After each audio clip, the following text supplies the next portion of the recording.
5G के साथ भारत ने नया इतिहास रच दिया है। 5G के साथ भारत पहली बार टेलीकॉम टेक्नोलॉजी में ग्लोबल स्टैंडर्ड तय कर रहा है। भारत लीड कर रहा है। प्रधानमंत्री नरेंद्र मोदी की इसी घोषणा के बाद देश में 5G सेवा की शुरुआत हो गई।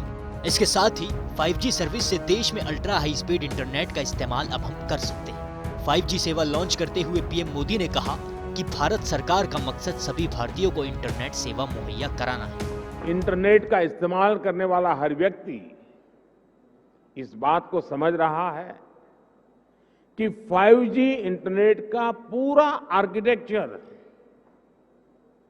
बदल कर रख देगा। इसलिए भारत के युवाओं के लिए आज 5G बहुत बड़ी अपॉर्चुनिटी लेकर आया है। लेकिन अब 5G को लेकर लोगों के जहन में तरह तरह के सवाल आ रहे हैं, जिसके जवाबों की एक लंबी फेहरिस्त आपको सोशल मीडिया पर दिख जाएगी। लेकिन अब बड़ा सवाल ये है कि इन सवाल और जवाब के बीच आखिर सच क्या है। जहां एक तरफ हम 5G से जीवन को आसान बनाने की बात कर रहे हैं, तो वहीं दूसरी तरफ 5G को लेकर कई ऐसी बातें सामने आ रही हैं जिन पर यकीन कर पाना बहुत मुश्किल है। अब ऐसे में आज के इस वीडियो में हम आपको बताएंगे कि वाकई 5G से हमारे जीवन पर कोई असर पड़ेगा या फिर सब एक भ्रम है। आपको बता दें, सोशल मीडिया पर 5G से कैंसर होने की अफवाह तेजी से फैल रही है, जिसको लेकर लोग भ्रमित हो रहे हैं। एक स्टडी के मुताबिक 5G से कैंसर होने की संभावना बिल्कुल ना के बराबर है, लेकिन इसको नकारा नहीं जा सकता है। आपका ये भी जानना जरूरी है कि वर्ल्ड हेल्थ ऑर्गेनाइजेशन 5G के खतरों को लेकर इस पर रिसर्च कर रहा है, लेकिन अभी तक ऐसी कोई रिसर्च सामने नहीं आई है जिसमें कहा जा सके कि मोबाइल टेक्नोलॉजी से इंसान की सेहत पर कोई असर पड़ा हो।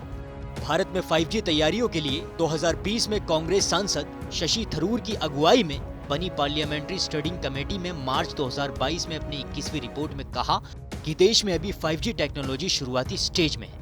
ऐसे में इसके रेडिएशन का सेहत पर पड़ने वाला असर तभी साफ होगा जब इसका बड़े पैमाने पर इस्तेमाल होगा। लेकिन 2020 में non profit radio technical commission for aeronautics ने 5G के बारे में विस्तार से एक रिसर्च पब्लिश की थी कि कैसे 5G विमानों के लिए खतरनाक खराबी का कारण बन सकती है।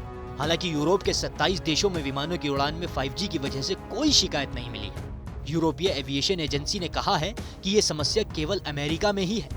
दरअसल यूरोपियन यूनियन के 27 देश अमेरिका की तुलना में कम फ्रीक्वेंसी वाले 5G नेटवर्क का इस्तेमाल कर रहे हैं। आम लोगों में 5G को लेकर ये गलत फहमी है कि इससे पक्षियों की मौत हो जाएगी, लेकिन ये सिर्फ महज एक अफवाह ही निकली, क्योंकि रेडियो ट्रांसमिशन एंटीना से निकलने वाली फ्रीक्वेंसी से पक्षियों को कोई नुकसान नहीं होता है। अभी तक हुए शोध में इस बात का कोई प्रमाण नहीं मिला है जिसमें 5G से पक्षियों को कोई खतरा बताया जा रहा है। 5G को लेकर अभी तमाम अफवाह सामने आ चुकी हैं, जिसमें 5G के बारे में नेगेटिव बातें फैलाई जा रही हैं। बता दें, ICNIPR इंडिपेंडेंट साइंटिस्ट और एक्सपर्ट से बना हुआ ऐसा ग्रुप है जो इस बात की स्टडी करता है कि मोबाइल फोन और अन्य इलेक्ट्रॉनिक डिवाइसेस से निकलने वाला रेडिएशन कैसे इंसान की सेहत को प्रभावित करता है।